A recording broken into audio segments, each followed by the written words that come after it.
नमस्कार। आपका वामिका अकेडमी पर स्वागत है। लास्ट क्लास में आपका फाइनल अकाउंट स्टार्ट कर चुके थे, जिसमें पार्ट 1 कंप्लीट कर चुके हैं। इस क्लास के माध्यम से आपका पार्ट भी स्टार्ट करने जा रहे हैं। तो जैसा कि फ्रेंड्स, आप सभी को पता है कि क्लास से आपकी निःशुल्क जेवेनल जूनियर अकाउंटेंट भर्ती परीक्षा 2026 के रिगार्डिंग चलाई जा रही है, जिसमें आपको पूरी क्लासें यूट्यूब चैनल वामिका अकेडमी पर मिलेगी। और ये क्लासें आपको यूट्यूब पर जेवीएनएल जूनियर अकाउंटेंट क्लासेस के नाम से प्लेलिस्ट है, वहाँ पे जो भी वीडियो अपलोडेड है वो वहाँ पे मिलते रहेंगे। और इसके अलावा जो आपके नोट्स है, पीडीएफ है, उसके लिए आपको एक टेलीग्राम चैनल को ज्वाइन करना होगा, जिसका लिंक मैं इस वीडियो के डिस्क्रिप्शन में उसका पिन कर रहा हूँ। वहाँ से जाके आप टेलीग्राम को जरूर ज्वाइन करें। ठीक है, तो स्टार्ट करते हैं। आपका आज का चैप्टर है अंतिम खाते में। पार्ट 1 कंप्लीट हो चुका है, जिसमें आपका manufacture account, trading account, P and L, उसके बारे में डिटेल से बात कर चुके हैं।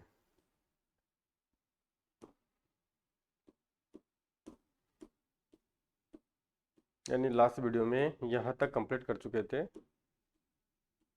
अब अंतिम प्रविष्टियों से स्टार्ट करते हैं। यानी जो आपकी अंतिम क्लोजिंग एंट्रीज होती है वो किस प्रकार से करते हैं फाइनल अकाउंट्स में, वो देखते हैं।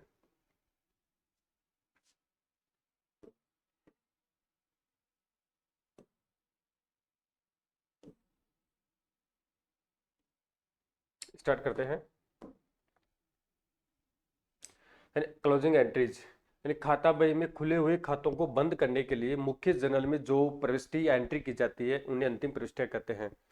यानी जो आपकी लेजर होती है, खाता बही में जो खाते ओपन रहते हैं उनको बंद करने के लिए जो आपकी प्रॉपर जर्नल होती है उसमें जो प्रविष्टि की जाती है उसी को ही क्लोजिंग एंट्री कहा जाता है। इन प्रविष्टियों के द्वारा यानी कौन कौन से अकाउंट्स इसमें इंक्लूड होते हैं? एक तो आपका अवास्तविक नॉमिनल अकाउंट जो खाता होता है, अवास्तविक खातों को व्यापार खाते एवं लाभ हानि खाते में इनको ट्रांसफर कर दिया जाता है। यानी जो अवास्तविक खातों का जो बैलेंस शेष होता है यानी अंतिम शेष होता है, उनको ट्रेडिंग अकाउंट और पेंडल अकाउंट में ट्रांसफर कर दिया जाता है, ताकि सकल लाभ या हानि तथा शुद्ध यानी सकल लाभ या हानि तो आपके ट्रेडिंग अकाउंट से प्राप्त होती है, जबकि net profit and net losses आपका प्रॉफिट एंड लॉस अकाउंट से प्राप्त होता है।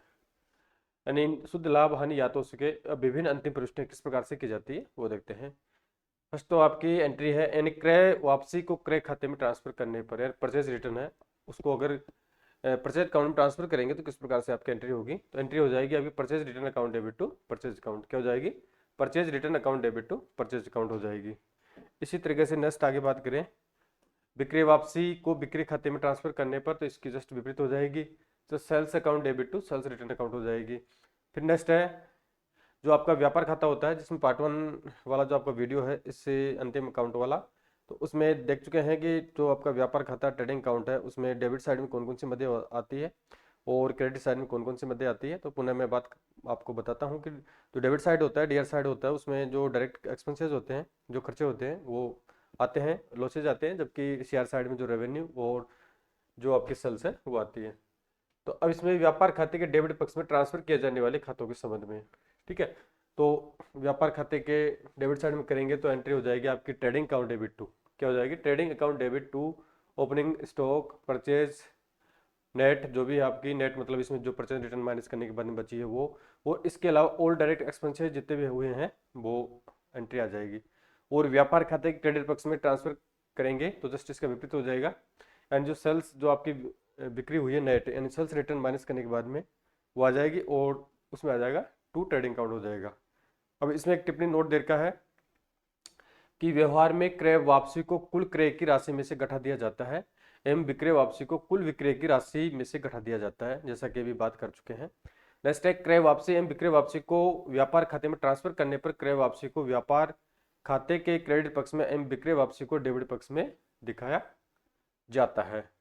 अब नेक्स्ट है इसमें वर्ष के अंत में विद्यमान जो आपका स्टॉक है, स्टॉक के रिगार्डिंग जो आप ट्रांसफर एंट्री करेंगे क्लोजिंग एंट्री की, तो किस प्रकार से करेंगे? तो closing stock account debit to trading account आ जाएगा और सकल लाभ होने पर एंड ट्रेडिंग अकाउंट के माध्यम से सकल लाभ या हानि प्राप्त किया जाता है। अगर सकल लाभ होता है यानी ग्रोस प्रॉफिट होता है तो उसकी एंट्री हो जाएगी आपकी trading account debit to profit and loss account हो जाएगा, और सकल हानि होने पर जस्ट इसके विपरीत हो जाएगी in profit and loss account debit to trading account आ जाएगा। नेक्स्ट है लाभ हानि खाते के डेबिट पक्ष में हस्तांतरित किए जाने वाले खातों के संबंध में ट्रेडिंग के बारे में बात कर चुके हैं। अब यहाँ पे बात करेंगे यानी प्रॉफिट एंड लॉस अकाउंट के डीआर साइड में कौन कौन सी मदें ट्रांसफर की जाती है। तो इसमें हालांकि पार्ट 1 में कंप्लीट बात कर चुके हैं, पुनः बात करते हैं कि प्रॉफिट एंड लॉस अकाउंट का जो डेबिट साइड होता है उसमें जो आपके इनडायरेक्ट एक्सपेंसेस कौन से, यानी अप्रत्यक्ष जो खर्चे होते हैं उन खर्चों को इसमें शामिल किया जाता है। तो एंट्री होगी आपकी profit and loss account debit to rent है, स्टेशनरी है, डिस्काउंट अकाउंट है, लॉस बाय फायर अकाउंट है, और इसके अलावा टू अदर इनडायरेक्ट एक्सपेंसेस, जितने भी इनडायरेक्ट एक्सपेंसेस हुए हैं वो आ जाएंगे। और नेक्स्ट है लाभ हानि खाते के क्रेडिट पक्ष में ट्रांसफर किए जाने वाले खातों के संबंध में। तो लाभ हानि खाते में जो रेवेन्यू प्राप्त होती है वो आती है, क्या आती है, यानी जो रेवेन्यू प्राप्त हुई है वो आ जाएगी। तो इसमें कमीशन रिसीव्ड है, इंटरेस्ट रिसीव्ड अकाउंट डेबिट है, अदर इनकम अगर कोई प्राप्त हुई है वो आ जाएगी, अदर कोई प्रॉफिट प्राप्त हुआ है वो आ जाएगा, to profit and losses account कर देंगे।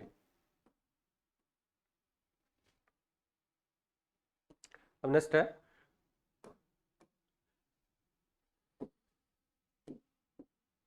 यानी ऐसे अकाउंट्स, यानी ऐसे खाते जिन्हें बंद करने के लिए अंतिम प्रविष्टियां नहीं की जाती है। यानी ऐसे कौन कौन से खाते हैं जिनको बंद करने के लिए अंतिम या क्लोजिंग एंट्री नहीं की जाती है, उनको चिट्ठे में दिखाए जाने वाले समस्त व्यक्तिगत खाते तथा संपत्तियों व दायित्वों के खाते इस श्रेणी में सम्मिलित होते हैं। यानी चिट्ठी में जो आपको बैलेंस शीट होता है, जो बैलेंस शीट एक निश्चित तिथि को बनाया जाता है, तो बैलेंस शीट में समस्त व्यक्तिगत खाते और संपत्ति एवं दायित्वों के रिगार्डिंग अकाउंट्स आते हैं, यानी नॉमिनल अकाउंट अवास्तविक खाते इसमें शामिल नहीं किए जाते हैं।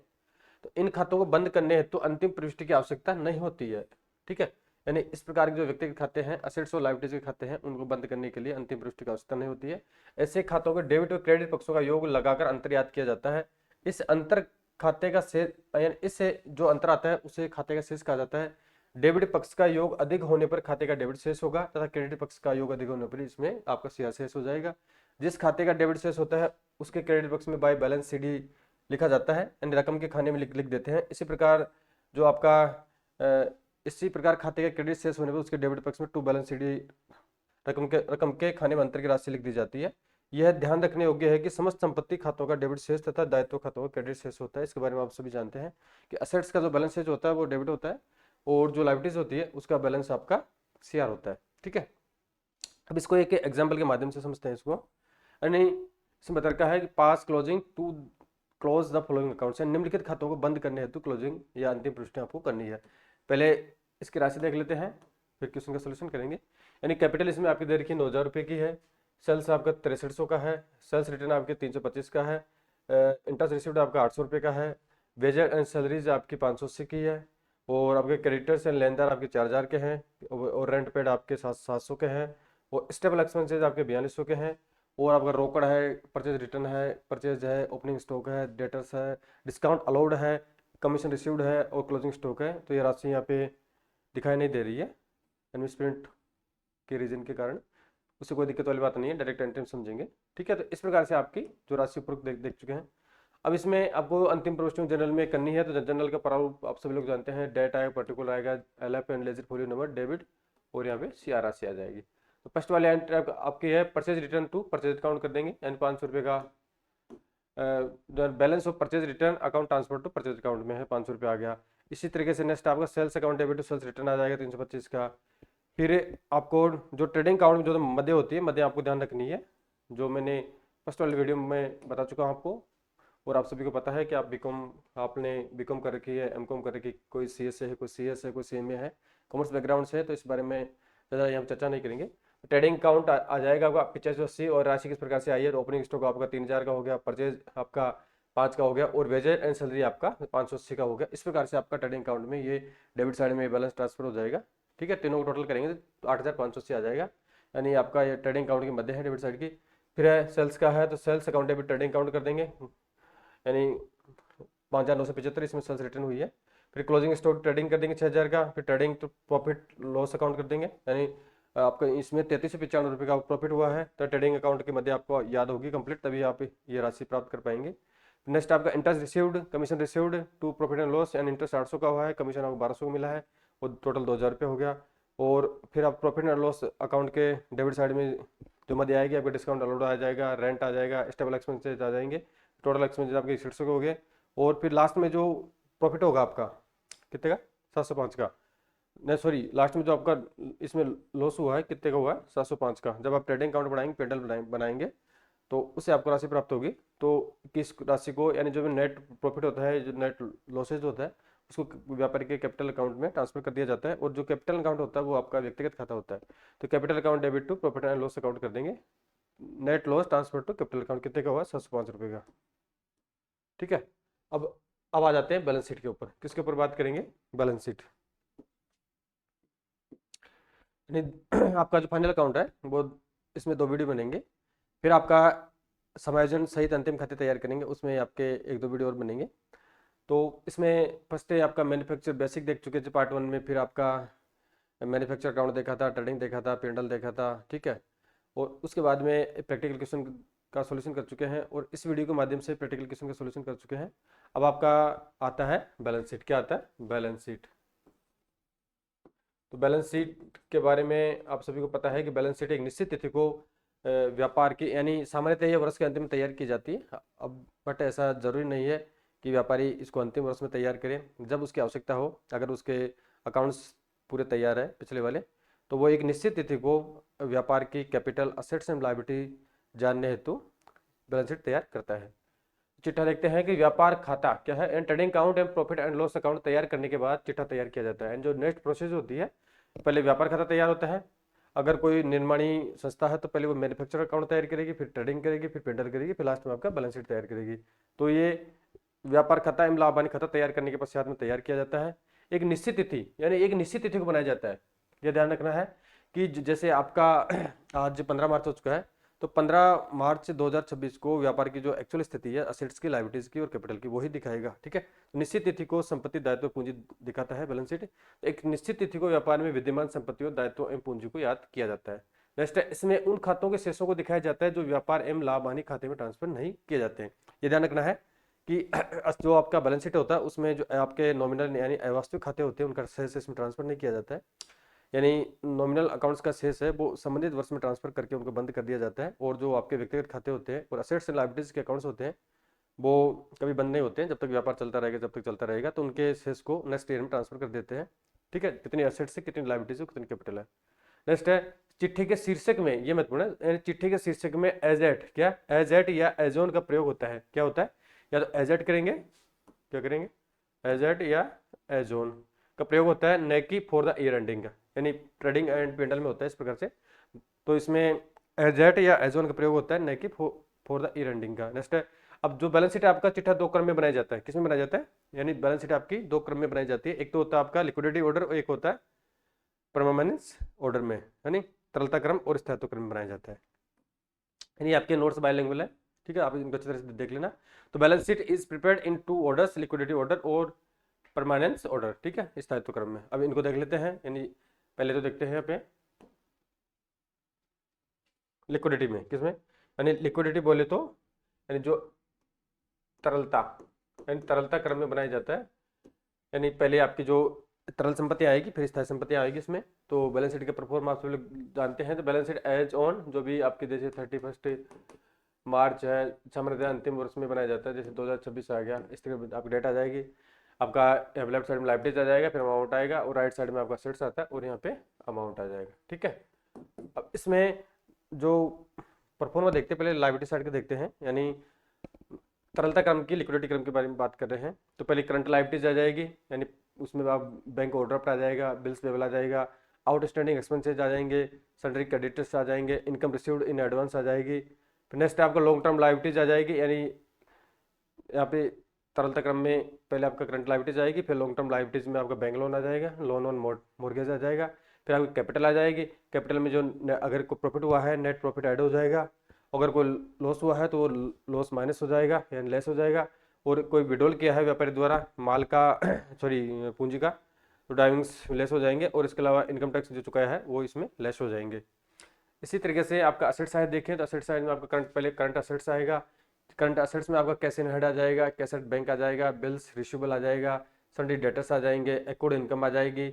अब स्टॉक आ जाएगा। स्टॉक आप 3 प्रकार का है, फिनिश गुड्स है, वर्क इन प्रोग्रेस है, रॉ मटेरियल एंड कच्चा माल है, ये प्रोसेस में है, और ये पक्का माल है यानी तैयार माल है, या प्रीपेड एक्सपेंसेस जिसमें आ जाएंगे। एंड जो पूर्वोक्त व्यय होते हैं वो असेट साइड में आते हैं।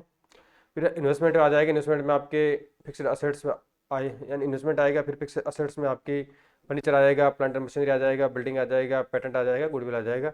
इस प्रकार से जो बैलेंस शीट है आपकी तरलता क्रम में ऐसे तैयार हो जाएगी। और फिर आपका लायबिलिटीज और असेट साइड का यहाँ पे योग लग जाएगा। दोनों पक्ष का, दोनों इसमें पक्ष नहीं होते हैं, डेबिट क्रेडिट नहीं होते हैं, इसमें असेट्स और लायबिलिटीज होती है, तो असेट्स और लायबिलिटीज का योग बराबर आ जाना चाहिए। ये तो हो गया ऊपर वाला आपका तरलता क्रम में।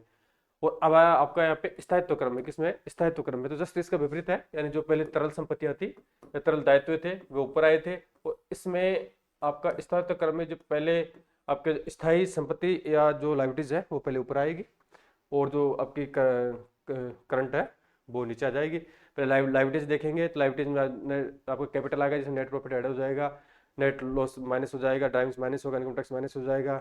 लॉन्ग टर्म लायबिलिटीज में आपका लोन और मॉर्गेज है, लोन है, और अब करंट लायबिलिटीज फिर आ गई, इससे नीचे आ गई है। इनकम रिसीव्ड इन एडवांस है, सन्ड्री क्रेडिटर्स है, आउटस्टैंडिंग एक्सपेंसेज है, बीपी है, ओवरड्राफ्ट है, ठीक है। और असेट साइड में बात करें तो फिक्स्ड असेट्स पहले आ जाएगी, फिर गुडविल में, इसमें goodwill, patterns, building, plant machinery, furniture, instrument है। करंट असेट्स आ जाएगी, करंट असेट्स में आपको प्रीपेड एक्सपेंसेज में प्रीपेड एक्सपेंसेज आ जाएंगे, फिर स्टॉक आ जाएगा। स्टॉक आपका 3 प्रकार का है, रो है, वर्क इन प्रोग्रेस है, फिक्स्ड है, और एक्ड इनकम है, सन्ड्री डेटर्स है, बिल्स रिसीवेबल है, कैश सेट बैंक है, और कैश इन हैंड है। फिर दोनों आपके जो असेट्स है और लायबिलिटी साइड का यहाँ पे योग लग जाएगा, यानी जस्ट इसका तरलता क्रम का स्थायित्व क्रम जस्ट विपरीत है। एग्जाम्पल से समझते हैं हम इसको। यानी अगर लिखित शेषों से संदीप का 31 मार्च जो भी वर्ष दे रखी है को समाप्त वर्ष का व्यापार खाता तैयार करना है, यानी trading account, profit and loss account आपको तैयार करना है। पहले इसकी राशि देखते हैं।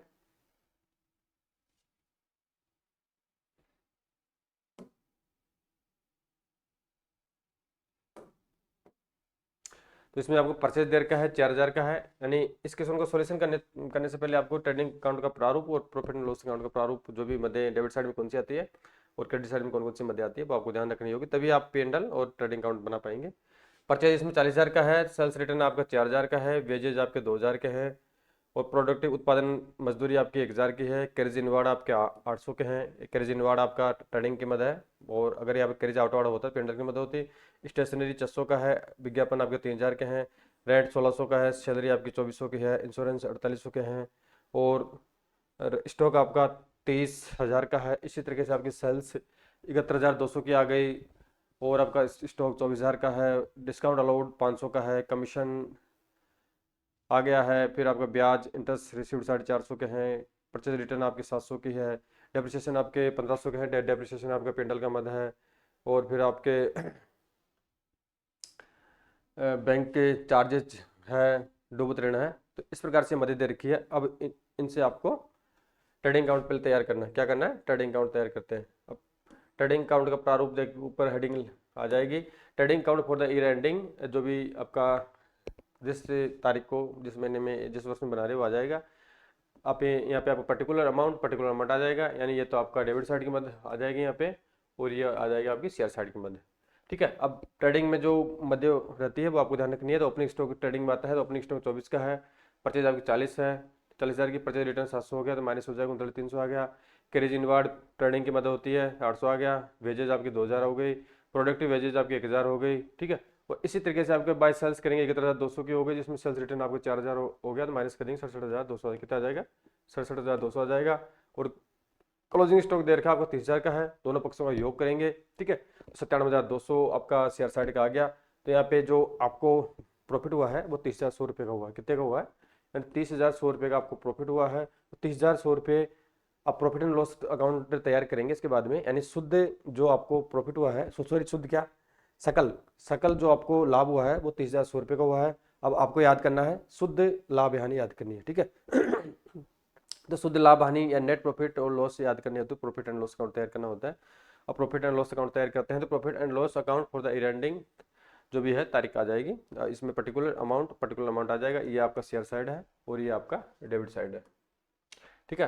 यानी जो ट्रेडिंग अकाउंट की मदद आती है वो ट्रेडिंग को में लिख चुके हैं। अब जो प्रॉफिट एंड लॉस अकाउंट जो मदद आएगी, and profit and loss account में इनडायरेक्ट एक्सपेंसेज आते हैं। कौन से आते हैं? अप्रत्यक्ष खर्चों को P&L में शामिल किया जाता है, और जो भी डायरेक्ट एक्सपेंसेज होते हैं वो आपके ट्रेडिंग अकाउंट में शामिल किए जाते हैं।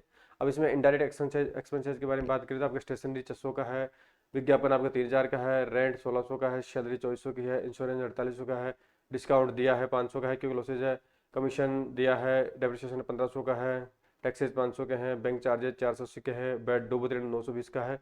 इसी तरीके से ट्रेडिंग का जो ग्रोस प्रॉफिट है आपका 30,100 रुपया था, और इंटरेस्ट प्राप्त हुआ 450 का, टोटल कर देंगे 30,000 कितने, 30,550 रुपये का, यानी जो रेवेन्यू है प्रॉफिट सहित वो 30,550 की है। और इसमें से जो आपका प्रॉफिट होगा दोनों पक्षों का योग माइनस बराबर करेंगे, 30,550 30,550, तो इसमें से शेयर साइड का ज़्यादा है, शेयर साइड का डेबिट से माइनस करेंगे, तो जो नेट प्रॉफिट होगा कौन नेट प्रॉफिट 13,450 कितना हो जाएगा, 13,450 रुपये का नेट प्रॉफिट हो जाएगा। उस नेट प्रॉफिट को व्यापारी के कैपिटल अकाउंट में ट्रांसफर कर देंगे, किसमें कर देंगे, कैपिटल अकाउंट में उसको ट्रांसफर कर देंगे। ठीक है, तो अब इसमें ये देखते हैं कि तलपट, यहाँ पे बात बात करेंगे, यानी तलपट और चिट्ठे में जो बेसिक डिफरेंस होता है वो क्या क्या होता है वो देखते हैं। ये नॉलेज के लिए आपको ध्यान रखना है इस चीज़ों को, थोड़ा इसको बड़ा करते हैं।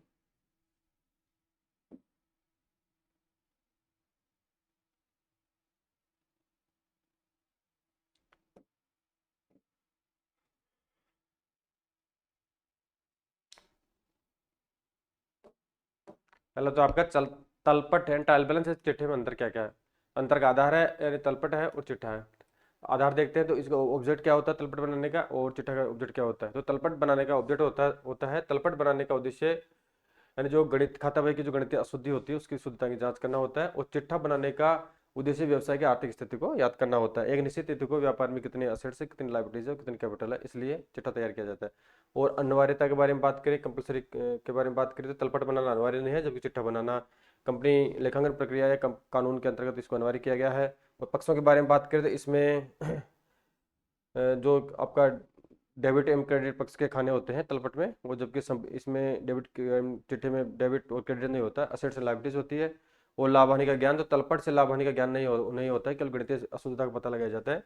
और चिट्ठे में दर्शाए गए पूंजी खाते के विवरण से शुद्ध लाभ या हानि की जानकारी प्राप्त हो जाती है। नेक्स्ट है खातों के बारे में बात करें, कौन कौन से खाते इसमें खोले जाते हैं। तो तलपट में सभी प्रकार के खातों के शेष दिखाए जाते हैं, और इसमें जो आपका बैलेंस शीट होता है उसमें केवल व्यक्तिगत खातों असेट्स एंड लायबिलिटीज का शेष ही दिखाया जाता है। अंतिम रहतिया के बारे में बात करें, तो इसे सामान्यतः अंतिम रहतिया तलपट में जो आपका क्लोजिंग स्टॉक होता है वो नहीं दिखाया जाता है। ठीक है, और इसमें अंतिम रहतिया विद्यमान रहता है बैलेंस शीट में। अंतिम खातों के शेषों के बारे में बात करें तो तलपट अंतिम खातों का यानी अंतिम खातों का अंग, या उसके सहायक के रूप में बात करें तो तलपट अंतिम खातों का अंग नहीं है, तो चिट्ठा अंतिम खातों का अंग है या सहायक है।